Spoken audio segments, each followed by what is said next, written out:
pulmonaire et pulmonaire qui va se présenter sous forme d'un aspect qui est hétérogène et où il peut s'agir d'une condensation alvéolaire tout simplement.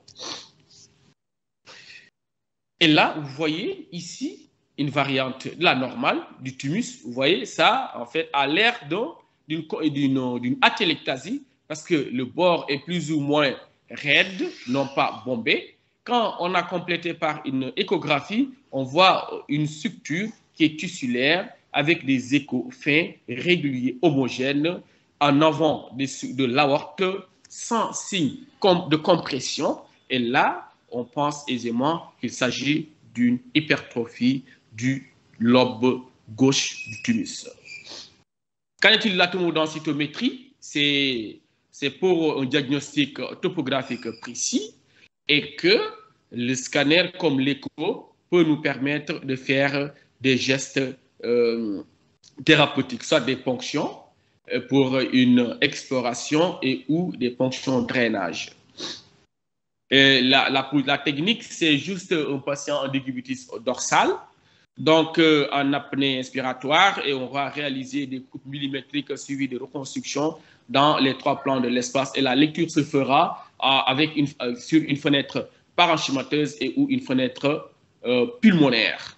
Donc, chez l'enfant, des fois, on n'a pas besoin d'une anesthésie générale et que ici, en cas de suspicion d'un processus tumoral ou infectieux, on peut injecter et parfois, en cas de malformation vasculaire, on peut réaliser ce qu'on appelle un angioscanner pour mieux opacifier les structures vasculaires.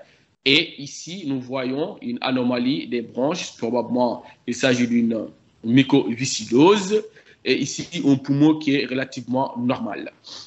Donc là, il est important, au début, les anciens constructeurs, ils n'incorporent pas vraiment l'enfant dans le protocole pédiatrique dans les machines. Donc, il est important de connaître, ici, si on est dans une structure où il n'y a pas une machine qui est dédiée à la pédiatrie, de savoir que les tensions qu'on utilise ici, c'est 100 kV pour l'enfant. Maintenant, chez l'adulte, on peut prendre jusqu'à 120 et ne jamais dépasser 140 chez l'adulte. Sinon, voilà, donc il y a pour les mesures de radioprotection.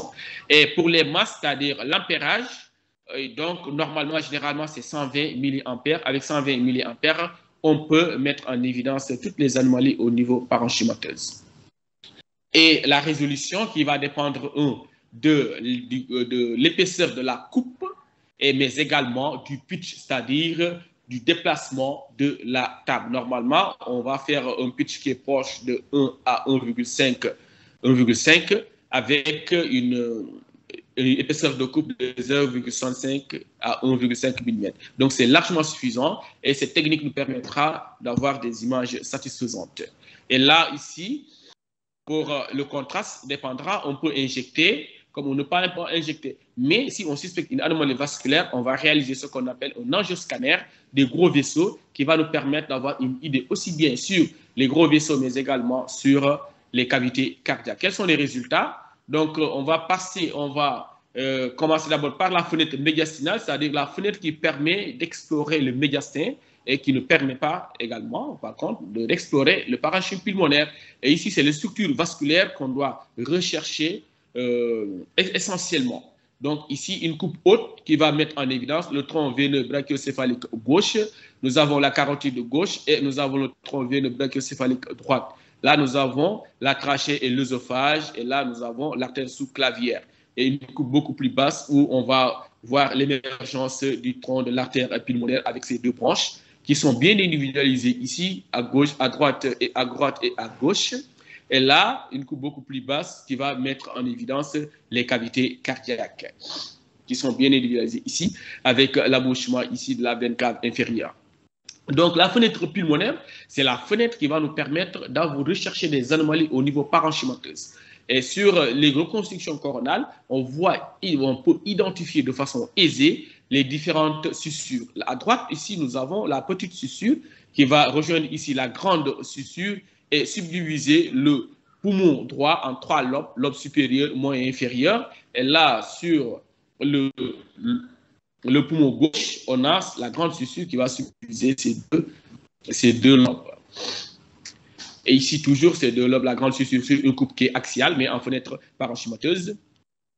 Et là, les reconstructions coronales, où on parvient à identifier tous les segments qui constituent le poumon.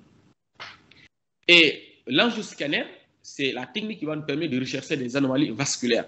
Vous voyez ici, avec l'angioscanner, on peut vraiment extraire les veines. On peut dissocier exclusivement les veines. Et là, on réalisera l'acquisition au temps veineux. Mais si on veut étudier les artères, ici, on voit l'artère.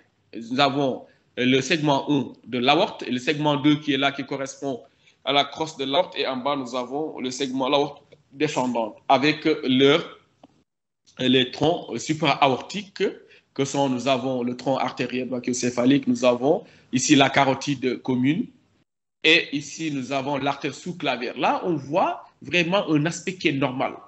Et si on connaît le normal, on peut vraiment identifier la normale. Ici, on est devant une coartation de l'aorte avec ici un développement des collatérales. Et il est important dans la description de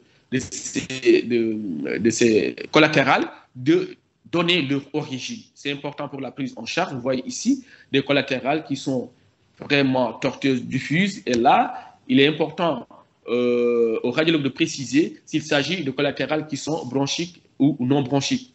Et là, vous voyez une anomalie du retour veineux, bien individualisée ici. Vous voyez, c'est vraiment avec l'angioscanner, on peut étudier de façon exhaustive les structures vasculaires. Un mot sur l'imagerie par résonance magnétique. L'avantage, c'est que l'IRM permet une étude fonctionnelle pour voir s'il y a une anomalie cardiaque et pouvoir aussi donner une idée sur le fonctionnement valvulaire en calculant la fraction d'éjection ventriculaire, surtout importante dans un bilan pré-thérapeutique d'une cardiopathie congénitale. Donc, les inconvénients, ici, ce sont éventuellement les contre-indications qu'on avait vues la dernière fois. Et ici, au début, l'IRM ne permettait pas, en fait, une étude du parenchyme. Mais actuellement, avec le développement de nouvelles séquences, ils parviennent à étudier de façon exhaustive le parenchyme pulmonaire. Donc, les impératifs, il faut qu'il y ait des compromis. Et il faut savoir que ces compromis vont nous permettre, en fait, de s'affranchir des artefacts. Donc, ici, une coupe axiale des 4 cavités, vous voyez. Donc, la morphologie des 4 cavités qu'on peut aussi identifier aisément à l'angioscanner. Ici, c'est une coupe 4 cavités, une coupe qui montre les ventricules. Et là, une coupe ventriculaire qui met en évidence donc, le volume total ou bien le ventricule gauche. Et sur les reconstructions coronales toujours, on voit ici l'oreillette. Ici, nous avons l'artère pulmonaire et le ventricule gauche avec, reconnaissable par un aspect un peu épaissi. Et là, vous voyez le ventricule toujours gauche avec une paroi, un myomètre qui est épaissi. Et là, nous avons la veine cave inférieure qui vient s'aboucher au niveau de l'oreillette droite. Et là aussi, comme au scanner, on peut réaliser une angio-IRM